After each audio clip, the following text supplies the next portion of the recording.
antara gelar dan getaran. Safira memperbaiki letak hijabnya yang sedikit miring, lalu kembali menatap layar monitor dengan mata lelah. Surat elektronik itu singkat dan dingin. Pengajuan guru besarnya ditolak untuk ketiga kalinya.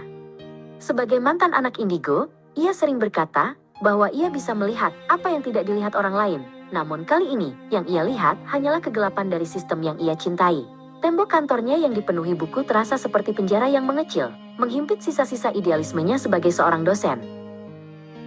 Tak lama kemudian, Hendra mengetuk pintu dan masuk dengan senyum miring yang sulit diartikan. Ia adalah kolega lama yang baru saja merayakan gelar profesornya bulan lalu. Hendra duduk di kursi plastik di seberang meja Safira, membawa aroma kopi mahal dan kepercayaan diri yang meluap. "Kau terlalu jujur, Safira," bisiknya, suaranya merayap masuk ke telinga Safira, seperti kabut hitam yang dulu sering ia lihat saat kecil. Hendra mengeluarkan secari kertas kecil, berisi sebuah nomor telepon tanpa nama. Ia menjelaskan tentang jalur cepat yang sistematis. 10 juta rupiah di awal untuk memastikan berkas ditarik oleh penilai yang bersahabat. Dan 5 juta lagi setelah surat keputusan turun. "Ini bukan suap," dalih Hendra. "Ini biaya administrasi untuk menembus labirin birokrasi yang sengaja dibuat buntu." Malam itu, Safira berjalan menyusuri lorong universitas yang sepi. Kemampuannya yang dulu, kepekaan terhadap energi di sekitarnya, seolah bangkit kembali. Ia tidak melihat hantu, melainkan ia melihat benang-benang tipis kecurangan yang melilit pilar-pilar gedung tua ini. Rekan-rekannya, dekan, bahkan pejabat tinggi, semuanya tampak terhubung oleh benang-benang uang yang menjerat integritas mereka hingga tercekik. Safira akhirnya setuju untuk bertemu dengan Wawan, sang percalo yang direkomendasikan Hendra, di sebuah kafe remang-remang di pinggiran kota.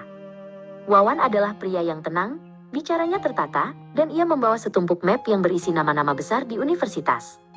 Safira merasakan getaran dingin yang menusuk tulang saat Wawan menjelaskan betapa mudahnya mengubah nasib hanya dengan beberapa lembar uang kertas. Wawan meletakkan sebuah amplop kosong di depan Safira. "Isi saja 10 juta sebagai pembuka, maka minggu depan berkasmu akan sehat kembali," ujar Wawan. Safira menatap amplop itu dan tiba-tiba teringat akan wajah mahasiswa-mahasiswanya di kelas. Apa yang akan ia ajarkan tentang etika penelitian jika gelarnya sendiri dibeli dari pasar gelap birokrasi? Getaran di hatinya berubah dari ketakutan menjadi kemuakan yang mendalam. Keesokan harinya, Safira melihat Hendra di lobi gedung rektorat, mengenakan toga kebesarannya untuk sesi foto formal. Hendra tampak megah, namun di mata Safira, toga itu tampak seperti kain kafan yang membungkus kebenaran. Hendra mengedipkan mata padanya, sebuah isyarat, "Selamat datang di klub."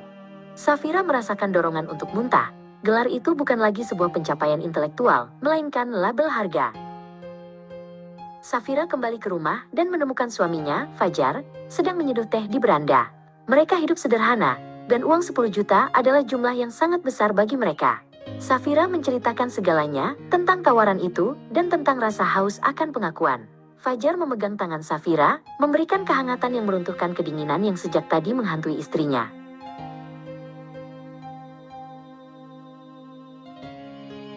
"Kita bisa menunggu, Safira," ucap Fajar pelan. "Aku lebih suka istriku menjadi dosen biasa yang jujur daripada menjadi guru besar yang setiap malam harus berbohong pada bayangannya sendiri."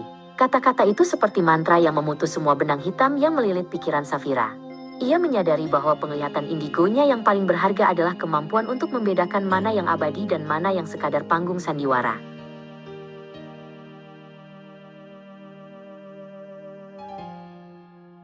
Safira kembali ke mejanya yang berantakan. Ia tidak menelpon Wawan. Alih-alih, ia membuka draft penelitian terbarunya, memperbaiki setiap argumen, dan memperkuat datanya dengan kejujuran yang murni.